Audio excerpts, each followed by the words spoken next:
मेरे प्रिय भाई और बहनों, सभी लोगों को जय यीशु। आज हम लोग क्रूस विजय का पर्व, the exaltation of the cross का पर्व मनाते हैं, जो हम ईसाइयों के लिए बहुत बड़ा पर्व और क्रूस और क्रूसित प्रभु यीशु के प्रति हमारी गहरी आस्था और श्रद्धा है। आइए हम क्रूस विजय पर्व के अवसर पर संत यूहन्ना के सुसमाचार से अध्याय 3 और वचन 13 से लेकर 17 तक के वचन को सुनते हैं। प्रभु जरूर इन वचनों के माध्यम से आपसे और आपके परिवार से कुछ कहना चाहता है। आइए हम वचन सुने। मानव पुत्र स्वर्ग से उतरा है, उसके सिवा कोई भी स्वर्ग नहीं पहुंचा। जिस तरह मूसा ने मरुभूमि में सांप को ऊपर उठाया था, उसी तरह मानव पुत्र को भी ऊपर उठाया जाना है, जिससे जो उसमें विश्वास करता है वह अनंत जीवन प्राप्त करे। ईश्वर ने संसार को इतना प्यार किया कि उसने उसके लिए अपने एकलौते पुत्र को अर्पित कर दिया, जिससे जो कोई उसमें विश्वास करे उसका सर्वनाश ना हो, बल्कि अनंत जीवन प्राप्त करे। ईश्वर ने अपने पुत्र को इस संसार में इसलिए नहीं भेजा कि वह संसार को दोषी ठहराए, वह उसे इसलिए भेजा कि संसार उसके द्वारा मुक्ति प्राप्त करे।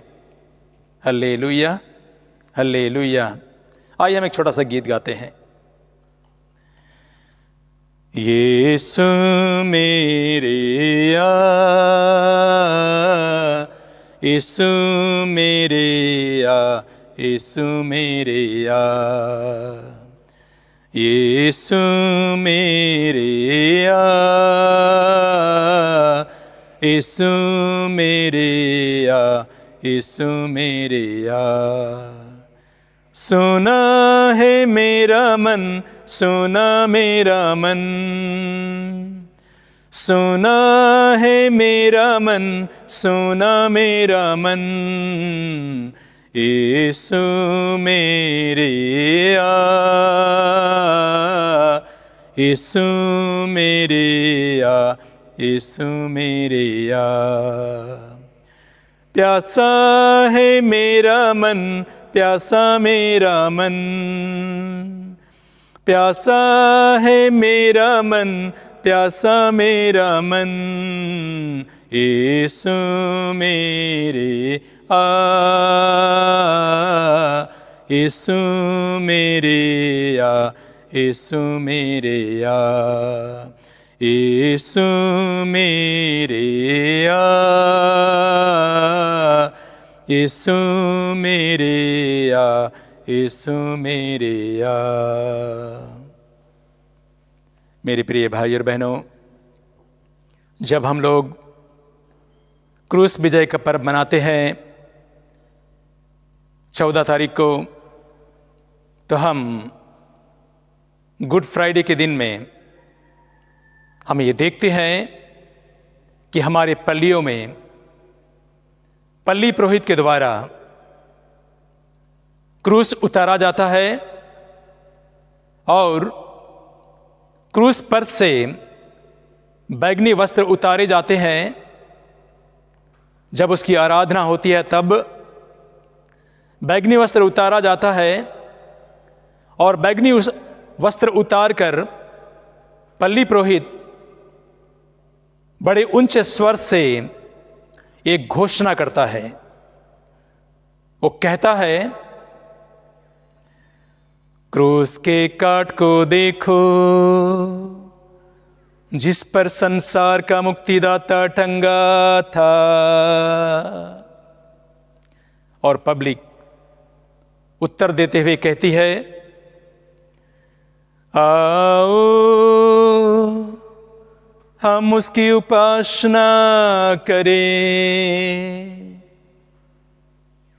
और इस प्रकार क्रूस, पवित्र क्रूस और क्रूसित प्रभु यीशु का आराधना किया जाता है और क्रूस का चुंबन किया जाता है। हम ख्रिस्त विश्वासियों के लिए क्रूस और पवित्र क्रूस बड़ी ही आस्था और श्रद्धा का विषय है। जब हम क्रूस को देखते हैं और क्रूसित प्रभु यीशु को देखते हैं तो इसके द्वारा हम ये देखते हैं कि ईश्वर ने संसार को इतना प्यार किया कि उसने उसके लिए अपने एकलौते पुत्र को अर्पित कर दिया, जिससे जो कोई इसमें विश्वास करे उसका सर्वनाश ना हो बल्कि अनंत जीवन प्राप्त करे। और ईश्वर ने अपने पुत्र को इस संसार में इसलिए नहीं भेजा कि वह संसार को दोषी ठहराए, इसलिए भेजा कि संसार उसके द्वारा मुक्ति प्राप्त करे। मेरे मित्रों, मैं आपको बताना चाहता हूं, जब हम क्रूस को और क्रूसित प्रभु यीशु को जब हम देखते हैं तो इसके द्वारा ईश्वर अपने प्रेम का सबसे बड़ा प्रमाण हम सबों के लिए दिया है। जैसे हम संत यूहन्ना के पहले पत्र में अध्याय 4 और वचन 10 में देखते हैं, जहां प्रभु का वचन कहता है, ईश्वर के प्रेम की पहचान यह है कि पहले हमने ईश्वर को नहीं बल्कि ईश्वर ने हमसे प्यार किया है और हमारे पापों के प्रायश्चित के लिए उसने अपने पुत्र को इस संसार में भेजा। तो इस प्रकार हम देखते हैं कि जब हम क्रूस और क्रूसित प्रभु यीशु को देखते हैं तो ईश्वर का सबसे बड़ा प्रेम का प्रमाण देखते हैं। Hallelujah, hallelujah. इसके बाद जब भी हम क्रूस को और क्रूसित प्रभु यीशु को देखते हैं तो हम निष्कलंक मेमना को देखते हैं। वह निष्कलंक मेमना जिसमें ना कोई दाग है, ना कलंक है, ना पाप है और ना कोई बुराई है, जिसने हमारे पापों का दंड अपने ऊपर ले लिया, जिसको हम इसायास नबी के ग्रंथ में अध्याय 53 और वचन 5 में देखते हैं, जहां प्रभु का वचन कहता है,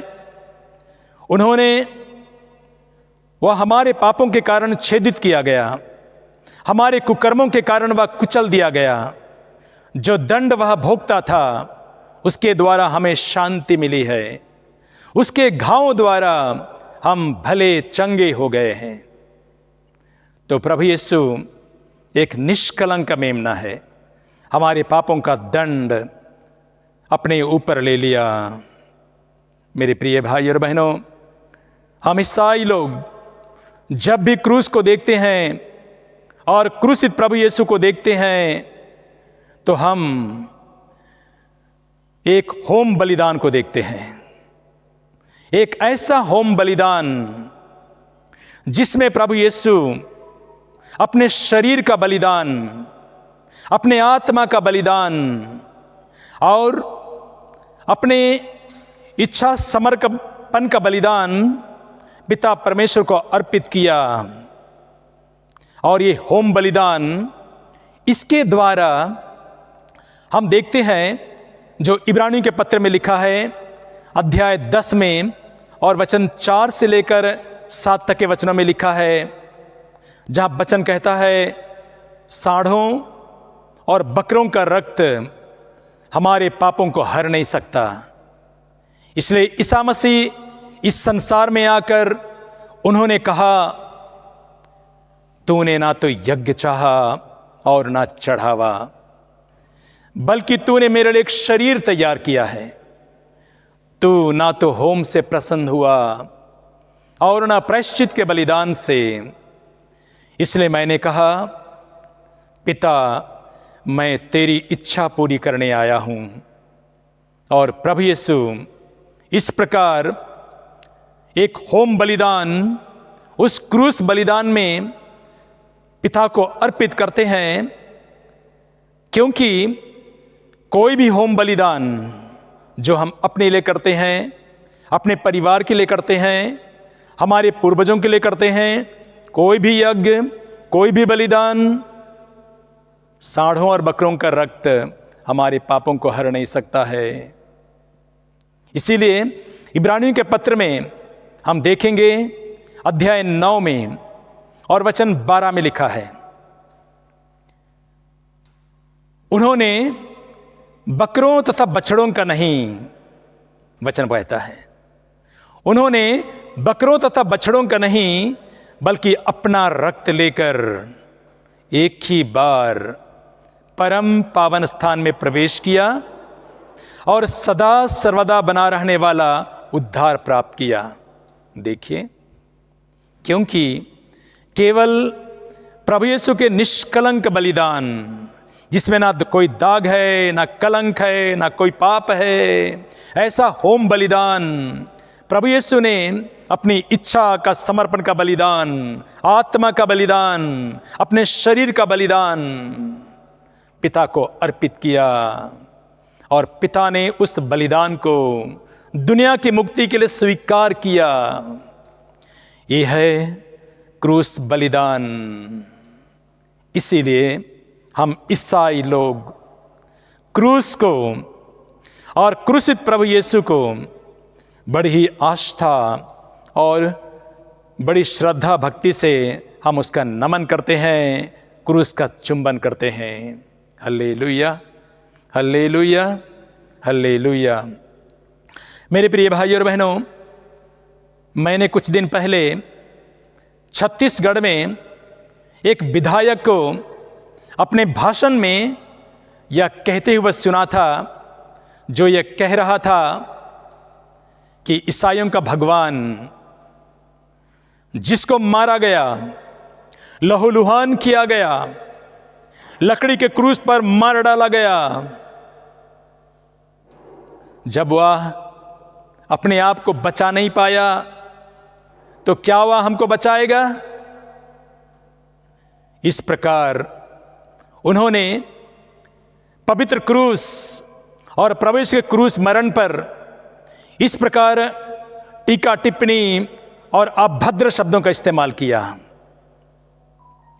संत पौलुस कहते हैं कि जो लोग क्रूस और पवित्र क्रूस मरण पर इस प्रकार का टीका टिप्पणी करते हैं, संत पौलुस कहते हैं ये लोग मूर्ख हैं, बुद्धिहीन हैं, बोका, अनपढ़ और गंवार हैं। क्योंकि संत पौलुस के कुरिन्थियों के पहले पत्र में अध्याय 1 में और वचन 18 में लिखा है, जो विनाश के मार्ग पर चलते हैं वो क्रूस की शिक्षा को मूर्खता समझते हैं, लेकिन हमारे लिए जो मुक्ति के मार्ग पर चलते हैं उनके लिए यह गर्व का विषय है, उनके लिए यह ईश्वर का सामर्थ्य और ईश्वर की प्रज्ञा है। Hallelujah, hallelujah. वही संत पौलुस जो कहते हैं कि कुरिन्थियों के पहले पत्र में अध्याय 1 में और वचन 22 से 25 तक में कहते हैं, यहूदी चमत्कार मांगते हैं और यूनानी ज्ञान चाहते हैं, किंतु हम क्रूस पर आरोपित मसीह का प्रचार करते हैं, जो यहूदियों के विश्वास में बाधा है और गैर यहूदियों के लिए मूर्खता, किंतु हमारे लिए वह ईश्वर का सामर्थ्य और ईश्वर की प्रज्ञा है। क्योंकि ईश्वर की दुर्बलता मनुष्यों से अधिक विवेकपूर्ण है और ईश्वर की मूर्खता मनुष्यों से अधिक विवेकपूर्ण है और ईश्वर की दुर्बलता मनुष्यों से अधिक शक्तिशाली। Hallelujah, hallelujah. मेरे प्रिय भाई और बहनों, जो लोग प्रभु के क्रूस और प्रभु के क्रूस मरण पर इस प्रकार का टीका टिप्पणी करते हैं, अभद्र शब्दों का इस्तेमाल करते हैं, वे ये कहना चाहते हैं कि ईसाइयों का भगवान जब अपना बेटा क्रूस पर मर गया, ईसा मसीह क्रूस पर मर गया, तो ईसाइयों का भगवान मूर्ख है। और हम लोग जो इस परमेश्वर को हम मानते हैं वे लोग भी बहुत बड़े मूर्ख हैं। मैं आपको बताना चाहता हूं, संत पौलुस, जिसको हम लोगों ने वचन में देखा, संत पौलुस कहते हैं कि ईश्वर की मूर्खता मनुष्यों से अधिक विवेकपूर्ण है और ईश्वर की दुर्बलता मनुष्यों से अधिक शक्तिशाली। जो लोग क्रूस को और प्रभु के क्रूसित प्रभु यीशु को जो लोग मूर्खता समझते हैं, ईश्वर की दुर्बलता समझते हैं, वे ऐसे लोग हैं जो लोग सांसारिकता में, दुनियादारी में अपना जीवन बिताते हैं। वे लोग शरीर की वासना, आंखों का लोभ और धन संपत्ति के घमंड में अपना जीवन बिताते हैं। जो लोग क्रूस को और प्रभु के क्रूस मरण को ईश्वर की मूर्खता और ईश्वर की दुर्बलता समझते हैं, ये वे लोग हैं जो लोग बुराई और पाप के अधीन में जीवन बिताते हैं। ये लोग जादू टोना, तंत्र मंत्र, वैद्य विद्या में अपना जीवन बिताते हैं और बुराई में अपना जीवन समर्पित करते हैं।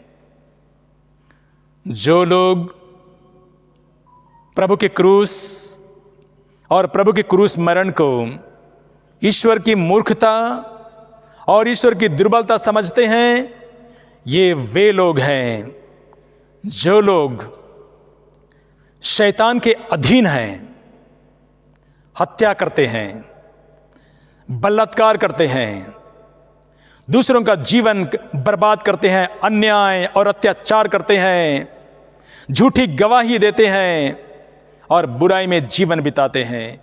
इस प्रकार के लोग ही इस प्रकार का टीका टिप्पणी करते हैं, अभद्र शब्दों का इस्तेमाल करते हैं। मैं आपको बताना चाहता हूं, प्रभु यीशु का क्रूस और प्रभु यीशु का क्रूस मरण हमारे लिए आशा का विषय है, हमारे लिए एक नया जीवन है। क्योंकि प्रभु यीशु, इब्रानियों के पत्र में लिखा हुआ है अध्याय 2 और वचन 14 और 15 में लिखा है, प्रभु यीशु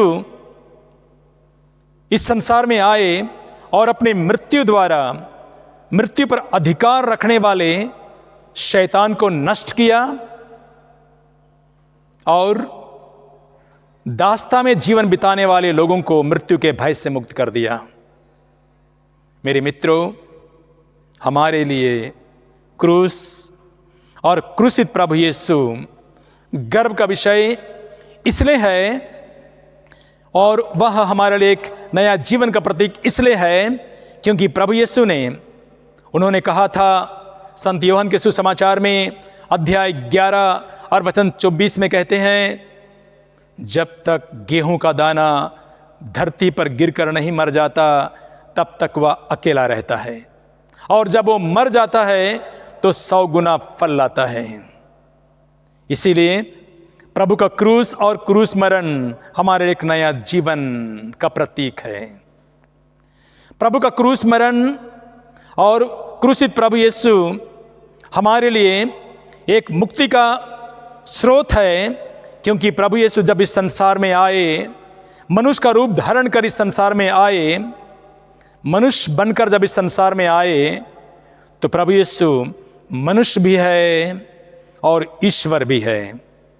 मनुष्य के रूप में उन्होंने हमारे पापों का प्रायश्चित किया और ईश्वर के रूप में वो मर नहीं सकता है, क्योंकि वह अल्फा और ओमेगा, आदि और अंत, प्रथम और अंतिम है, जो प्रकाशना ग्रंथ में अध्याय 22 में और वचन 13 में लिखा है। Hallelujah, hallelujah, hallelujah. मेरे प्रिय भाई और बहनों, जब हम लोग इतने बड़े पर्व को मनाने जा रहे हैं, हम ईसाई लोग क्रूस विजय का पर्व मनाने जा रहे हैं, तो हम बहुत सारे हमारे ईसाई लोग इन दिनों में कर्मा का त्यौहार भी मना रहे हैं।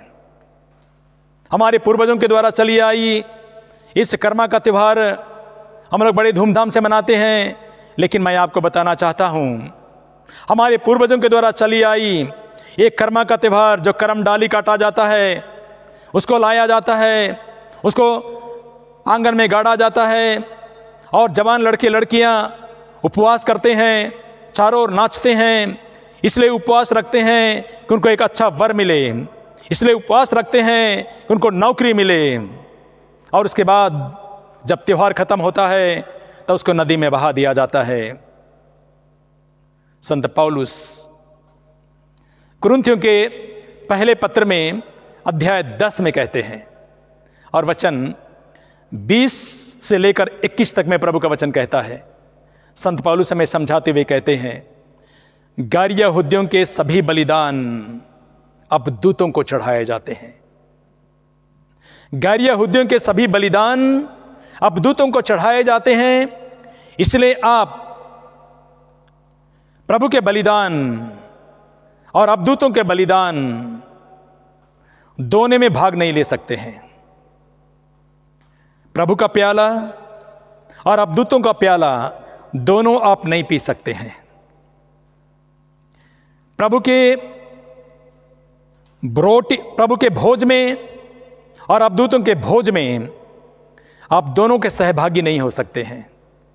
मेरे मित्रों, वचन स्पष्ट कर देता है क्योंकि हम किसकी आराधना और किसकी पूजा करते हैं। इसलिए हम ईसाइयों को जानना जरूरी है, कलवारी बलिदान के उस क्रूस बलिदान में ईश्वर ने प्रभु यीशु को इस संसार में भेजा और उन्होंने क्रूस बलिदान में हमारे दुनिया की मुक्ति के लिए उन्होंने निष्कलंक मेमना बनकर और ऐसा होम बलिदान पिता को अर्पित किया, जिस बलिदान के द्वारा हमारे पाप मिट जाते हैं, हमारे जीवन के दाग मिट जाते हैं, शैतान के बंधनों से छुटकारा मिलता है और हम शैतान के अधीन नहीं रहते बल्कि ईश्वर के बेटे बेटियां बन जाते हैं।